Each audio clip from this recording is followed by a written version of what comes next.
રાજકોટમાં ગોપાળાનંદ સ્વામી સ્વામિનારાયણ ભગવાનની સાથે પધારે, અંગ્રેજ ગવર્નર સર માલ્કમને શિક્ષાપત્રી આપે અને એ જે બોરડી નીચે સ્વામિનારાયણ ભગવાન બેઠા હતા એ બોરડીમાંથી જ્યારે ત્યાંથી પસાર થાય છે અને ગોપાળાનંદ સ્વામીની પાઘમાં કાંટો ભરાય છે અને ત્યારે ગોપાળાનંદ સ્વામીએ એમ કહ્યું કે બોરડી તારી નીચે પૂર્ણ પુરુષોત્તમ નારાયણ બિરાજમાન થયા અને છતાંય કે તારો સ્વભાવ ન છોડ્યો. બોરડીએ તમામ કાંટાઓ ખેરી નાખ્યા અને 193 વર્ષ થયા. આજે બોરડી એ 200 વર્ષ જૂની અડીખમ છે. આજે બોર આવે છે, અત્યારે બોર આવ્યા છે, હરિભક્તો બોર જમે છે અને એ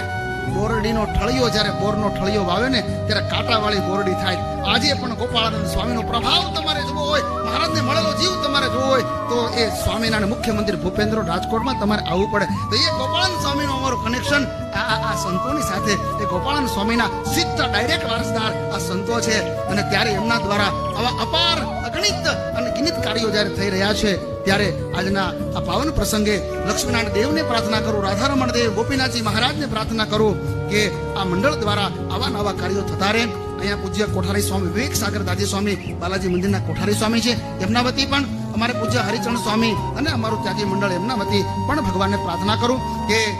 આ કથા દરમિયાન બસ આપ લોકોનું જીવન એ ઉર્ધ્વગામી બને, ભગવાનની કૃપાના અહર્નિશ અધિકારી બની રહો અને જ્યાં જ્યાં સંતોએ કહ્યું છે ત્યાં સેવા કરી છે વિશેષ સેવાઓ કરતા રહો.